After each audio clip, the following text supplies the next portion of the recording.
అందరికీ నమస్కారం. నా పేరు వ్యోమనాథ్ సాయి శాస్త్రి. నేను జిల్లా పరిషత్ ఉన్నత పాఠశాల మూలపాల్లో 7th క్లాస్ చదువుతున్నాను. ఇప్పుడు నేను మీకు రామనామ మహిమ గురించి చెప్పబోతున్నాను. ఒకసారి నారద మహర్షి శ్రీ నారాయణ్ణి కలవడానికి వైకుంఠానికి వెళ్తాడు. అప్పుడు నారాయణ్ణి, స్వామి, రామనామానికి అర్థం ఏమిటి అని అడుగుతున్నాడు.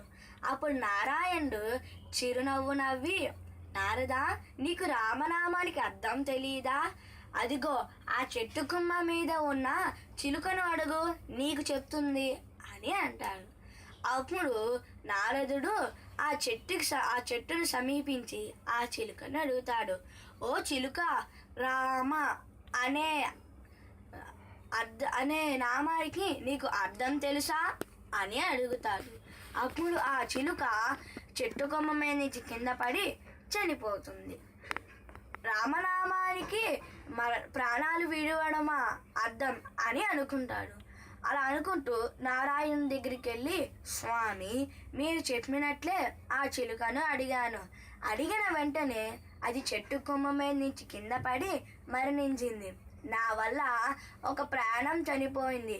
నేను ఎంత పాపాత్ముణ్ణి అని బాధపడుతూ ఉంటాడు. అప్పుడు నారాయణుడు, నారదా, నువ్వేమీ బాధపడకు. రామనామం అర్థం తెలుసుకోవాలంటే గుండె నిబ్బరమై ఉండాలి అని చెప్తాడు. అదిగో ఇప్పుడే ఒక బ్రాహ్మణుడి ఇంటిలో దూడ పుట్టింది, వెళ్ళి ఆ దూడను అడుగు అని చెప్తున్నాడు. ఇప్పటికే నా వల్ల ఒక ప్రాణం పోయింది, ఇది కూడా పోతే నేను ఎంత పాపాత్మున్నా అనుకుంటూ ఆ దూడ దగ్గరకు వెళ్ళి, ఓ దూడా,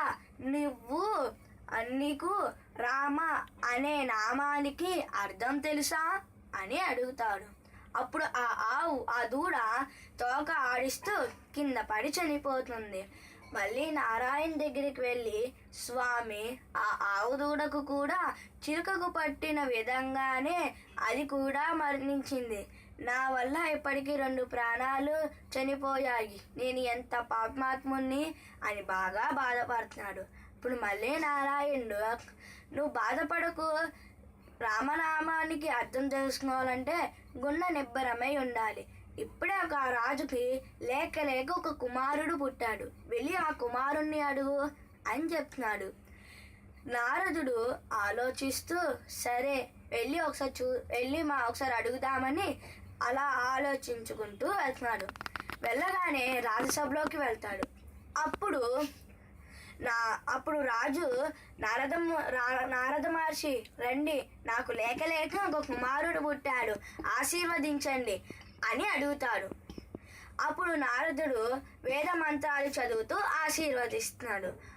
దాంట్లోనే సంస్కృతంలో రామ అనే నామానికి నీకు అర్థం తెలుసా అని అడిగేస్తాడు. ఆ బాబు పక్క నవ్వుతున్నాడు. అప్పుడు నారదుడు కూడా నవ్వుతాడు. ఎందుకు నవ్వాడు నారదుడు? ఆ బాబు చనిపోలేదు. అప్పుడు అంటున్నాడు, ఓ నారదముని, నీకు తెలీదా,